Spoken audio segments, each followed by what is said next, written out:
bossing, good morning. Ayan. So, nandito tayo sa Kanlubang. Ayan. Mayroon tayong install na Hi-Ace Deluxe. Ayan. Palitan natin to ng head unit na 9-inch. Ayan, ito. Titesting natin. Ayan. Ayan. Test muna natin lahat. Deluxe na, no? 2020. Yung gagawin natin ngayon.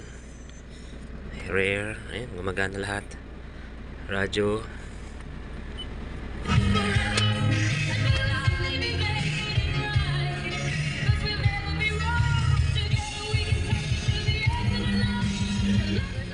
So, mayroon din si sir na dashcam.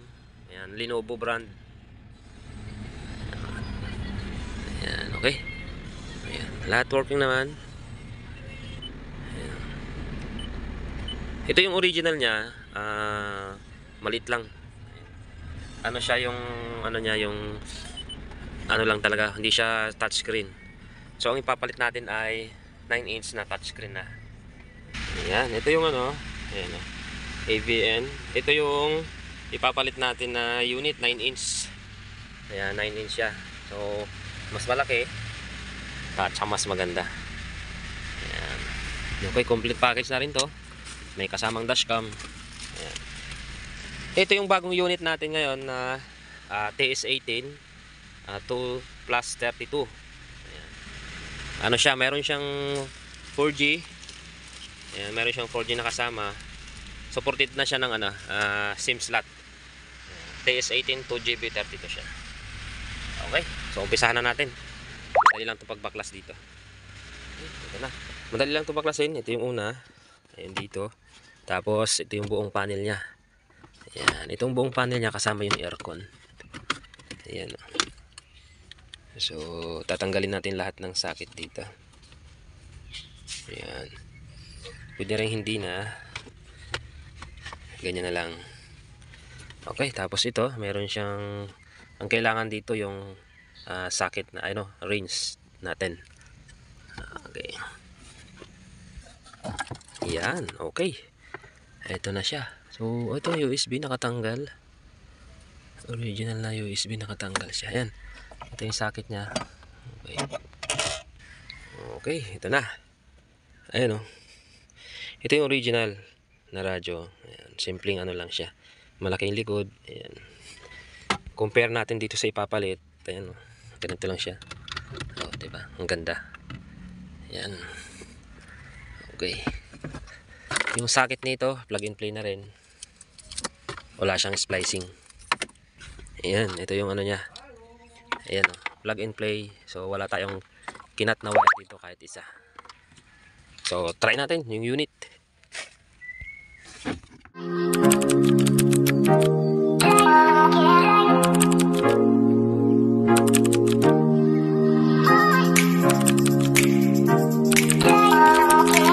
Ayan.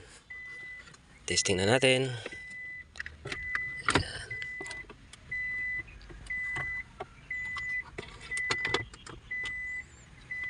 Ayan oh. Okay, so ito yung ano niya, ito yung ating bagong unit. Ayan oh. Ang specs niya ito. Ayan oh. TS18. Ayan. 2GB 32. Pero ano siya, octa-core.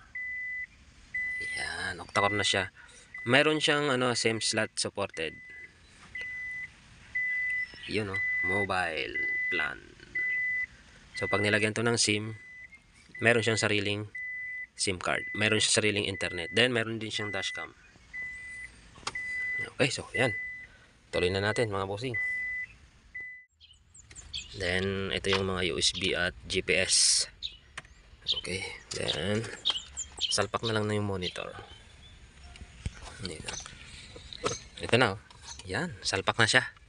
Ayan yung monitor natin na 9-inch. Tapos yung mga wirings, yan, doon natin dinaan papunta sa likod. So ito yung reverse camera niya. Ayan. Maraming motor.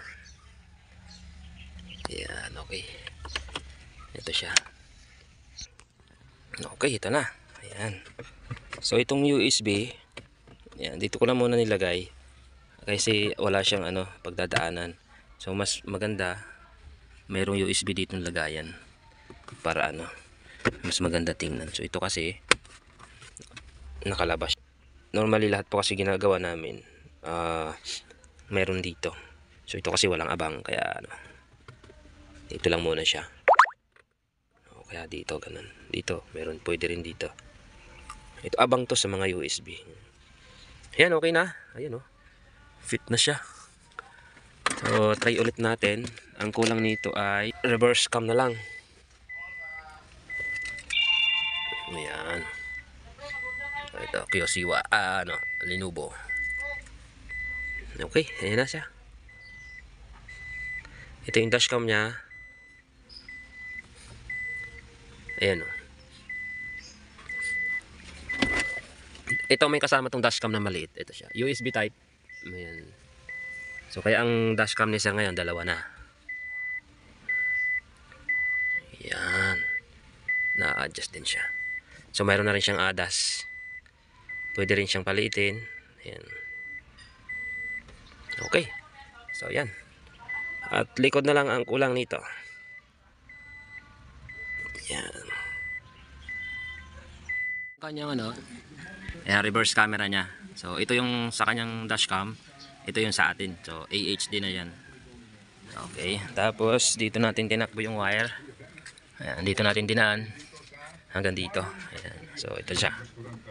Okay. So tapos na siya. Ito na lang. Ibabalik na lang natin yung wirings. Tapos itong red na wire, kukunik sa ano, reverse light niya. Dito sa reverse light. So okay. Ayan, tapos na. Okay, takabit na natin to, then fix na. Then, okay. Okay na siya. Ayan mga bossing, tapos na ang ating project ngayong araw. Toyota Hiace Deluxe 2020. Ayan. Complete package to. Mayroon siyang USB type na dashcam. Ayan. Okay. Then meron siyang AHD na reverse camera. Yun, oh. Napakalinaw ng kanyang reverse cam. Okay, tapos ito yung kanyang specs. So ito mga bossing, yung unit natin ito ay bagong unit siya. 2GB 32 with 4G LTE support. May CarPlay at octa-core na siya mga bossing. Android 13 na. Ayan, oh. So octa-core na siya. Okay. Tapos 2GB 32 and then Android 13. Tapos ang resolution niya, ayan, Android screen resolution is 1280 720 na. Yan. Ito yung bagong unit natin mga bossing. Ayan, o. Network. Meron siyang mobile data. Ayan. Okay. So meron, ito yung features niya. Ayan, o. Yan. Ito, tapos ang kagandahan dito mga bossing, yan, meron siyang CarPlay. Ayan, o. Ang ganda. So, okay. Meron siyang CarPlay na. Kompleto. May front and rear cam. 2GB 32 octa-core at meron din siyang 4G LTE support at meron siyang CarPlay. Okay, ayan na mga bossing, tapos na ang ating gawa ngayong araw. Thank you very much.